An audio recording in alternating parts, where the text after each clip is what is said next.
ब्रह्मास्त्र part 1 Shiva. एक तरह से देखा जाए तो सनातन संस्कृतियों और परंपराओं से भागती युवा पीढ़ी को वापस उनकी धुरी की तरफ लाने की अच्छी कोशिश है। आमतौर पर जब फिल्मों में पैर छूने की प्रक्रिया घुटनों से नीचे खिसकने में हौंफ जाती है, यहाँ कहानी का नायक कम से कम 2 बार अपने वरिष्ठों के चरण बाकायदा पैर के अंगूठों तक जाकर छूता है।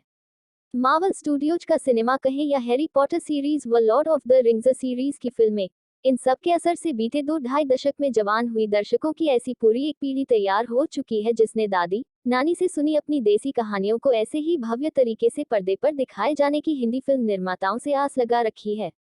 ताज्जुब की बात यह है कि फिल्में बनाने की तकनीक के इतना उन्नत होने के बाद भी किसी हिंदी फिल्मकार का ध्यान अब तक इस तरफ गया ही नहीं।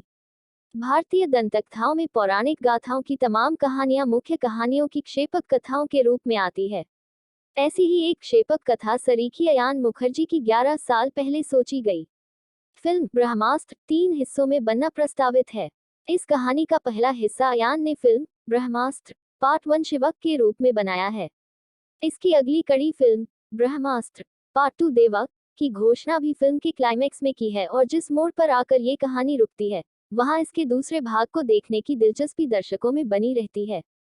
हिंदू धर्म की पौराणिक गाथाओं में ब्रह्मास्त्र वह अस्त्र है जो चलाए जाने के बाद कभी चूकता नहीं है।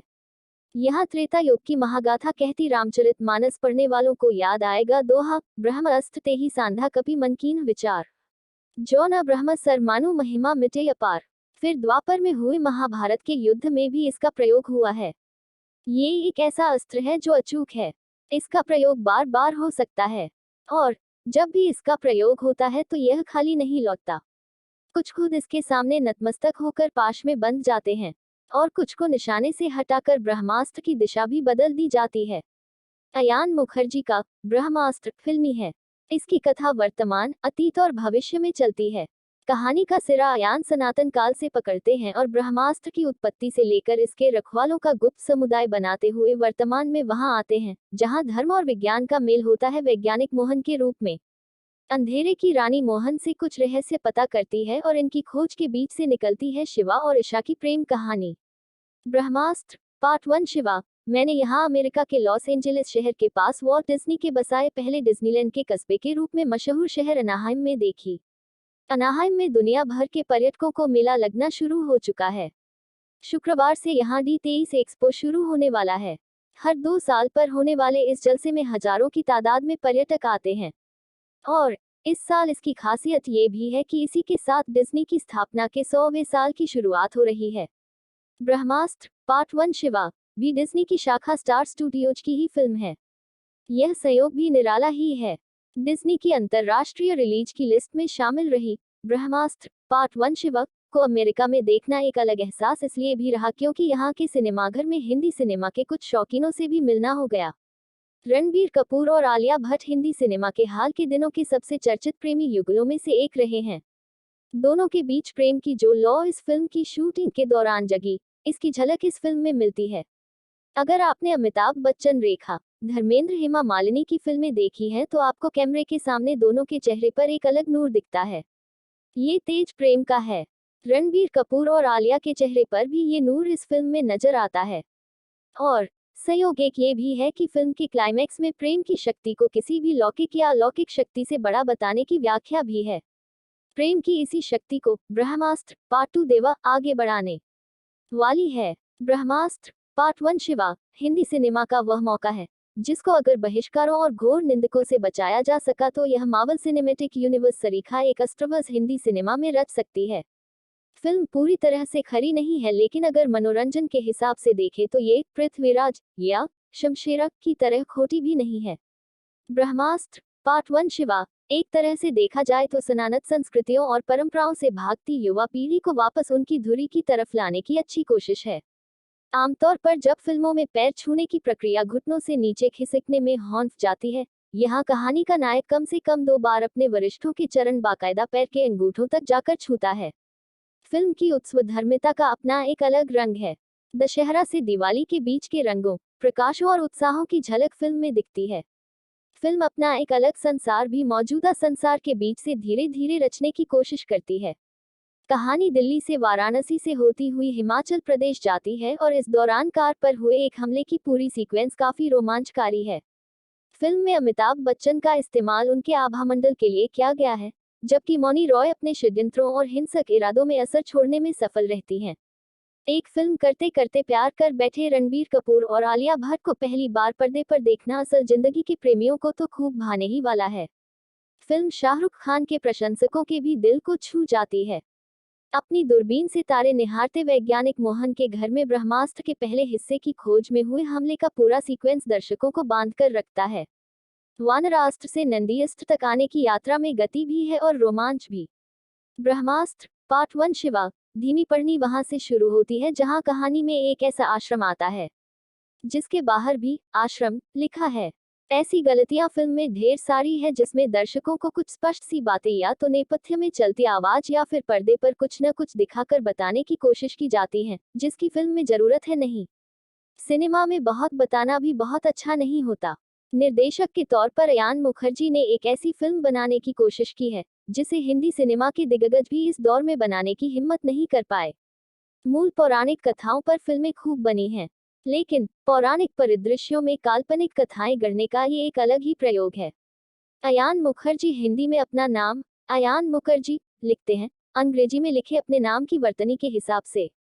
फिल्म देखकर ये भी पता चलता है कि पौराणिक कथाओं कॉमिक्स की दुनिया भी उनकी अंग्रेजी की ही रही है। फैंटेसी सिनेमा के संदर्भ बिंदु भी वह अंग्रेजी फिल्मों से ही लेते रहे हैं। फिल्म में उनकी कोशिशों, कहानी में उनका विश्वास और एक दुसाध्य कार्य को पूरा करके फिल्म को पर्दे तक पहुंचाने का उनका हौसला काबिले तारीफ है। लेकिन अगर उन्हें इस फिल्म की दूसरी कड़ी बनानी है तो उन्हें अपनी टीम के कील कांटे दुरुस्त करने होंगे। अपनी शक्ति का भान होने पर शिवा का गाना तांडव स्तोत्र से कम नहीं होना चाहिए था, और ऐसा हिंदी गीत लिखने की कम से कम अमिताभ भट्टाचार्य में सामर्थ्य नहीं है। वह भी धीरे धीरे जावेद अख्तर हो चले हैं। उर्दू के कुल जमा 120 शब्दों में उनके सारे गाने हैं। फिल्म के संवाद भी कहानी के वजन को बढ़ाने में मदद नहीं करते हैं। ब्रह्मास्त्र पार्ट 1 शिवा की कमजोर कड़ियां इसके संवाद के अलावा इसका संपादन भी है। फिल्म के शुरुआती हिस्से में रणबीर कपूर और उसके दोस्तों के बीच होने वाली बातचीत बहुत मुंबईया है। ऐसी हिंदी अब हिंदी भाषी दर्शकों को भी अच्छी नहीं लगती। फिल्म में शिवा की पृष्ठभूमि से फिल्म का भविष्य तय किया गया है, लेकिन ईशा कौन है, उसका पृष्ठभूमि क्या है, इसके बारे में बस इतना पता चलता है कि वह अमीर है और उसका अमीर होना बनावटी नहीं है। फिल्म का बैकग्राउंड स्कोर अच्छा है, लेकिन फिल्म का गीत संगीत फिल्म के कथ्य के हिसाब से काफी कमजोर है। फिल्म ब्रह्मास्त्र पार्ट 1 शिवा उन दर्शकों को खास पसंद आ सकती है जो मार्वल सिनेमैटिक यूनिवर्स जैसा कुछ हिंदी में देखने की ख्वाहिश अरसे से लिए रहे हैं। गड़बड़ियां इस फिल्म की वही हैं जो इन दिनों एमसीयू की फिल्मों में भी खूब दोहराई जा रही हैं। बॉलीवुड को वेक अप सिड और ये जवानी है दीवानी जैसी कामयाब फिल्म देने वाले निर्देशक अयान मुखर्जी का 10 साल का सपना ब्रह्मास्त्र आखिरकार साकार होकर अपनी मंजिल यानी सिनेमा स्क्रीन तक पहुंच गया। अयान अपनी इस महत्वाकांक्षी माइथोलॉजिकल फैंटेसी एडवेंचर फिल्म को 8 साल से गढ़ रहे थे। फिल्म की रिलीज से ठीक पहले उन्होंने बताया कि करीब 2 दिन पहले तक वह इसे परफेक्ट बनाने यानी फाइनल टच देने में जुटे हुए थे। अब इतने साल की मेहनत के बाद अपने इस ब्रह्मास्त्र पार्ट 1 शिवा को अयान कितना धारदार बना पाए हैं, इस पर चर्चा तो बनती है। लेकिन उससे पहले उनकी इस मायने में तारीफ होनी चाहिए कि उन्होंने हिंदुस्तानी पौराणिक कथाओं को आधार बनाकर वीएफएक्स का एक शानदार विजुअल ट्रीट देने की कोशिश की है। ब्रह्मास्त्र से फैंस, सिने प्रेमियों और यहाँ तक कि बॉक्स ऑफिस को भी बहुत सी उम्मीदें हैं। इसमें कोई दो राय नहीं है कि यह दर्शकों के लिए एक विजुअल ट्रीट की तरह है। यह आमतौर पर फैंटेसी फिल्मों से अब तक दूर ही रहे बॉलीवुड में निश्चित तौर पर एक नई पहल है। हालांकि कहीं न कहीं विजुअल इफेक्ट्स पर ज्यादा जोर देने के चक्कर में अयान फिल्म की कहानी को थोड़ा इग्नोर जरूर कर गए हैं। फिल्म की कहानी ऋषि मुनियों को वरदान के रूप में मिले अस्त्रों के देवता ब्रह्मास्त्र की है, जिसकी रक्षा उसके रक्षकों यानी ब्रह्मांड की जिम्मेदारी है। इस ब्रह्मास्त्र के 3 टुकड़े हैं, जो ब्रह्मांड के अलग अलग सदस्यों के पास सुरक्षित हैं। ब्रह्मांड के इन सदस्यों में वैज्ञानिक मोहन भार्गव, शाहरुख खान, कलाकार अनीश नागार्जुन से लेकर मस्तमौला डीजे शिवा तक शामिल है। ब्रह्मास्त्र का ये पहला भाग शिवा के सफर पर आधारित है, जिसे इस जर्नी में प्यार ईशा, आलिया भट्ट और गुरुजी अमिताभ बच्चन के जरिए अपनी ताकत का अंदाजा होता है। दूसरी ओर अंधेरे के देवता को मानने वाली जुनून मौनी रॉय ब्रह्मास्त्र के तीनों टुकड़ों को किसी भी कीमत पर हासिल करना चाहती है। अब जुनून अपने मकसद में कामयाब हो पाती है या शिवा अपनी ताकत से उसे रोक लेता है, यही फिल्म का सार है। ब्रह्मास्त्र फिल्म की कहानी अयान मुखर्जी ने ही लिखी है। कहानी में कहने के लिए बहुत कुछ है, लेकिन स्क्रीन प्ले में जिस तरह से इसे पिरोया गया है वह कई बार कॉम्प्लिकेटेड यानी जटिल लगती है।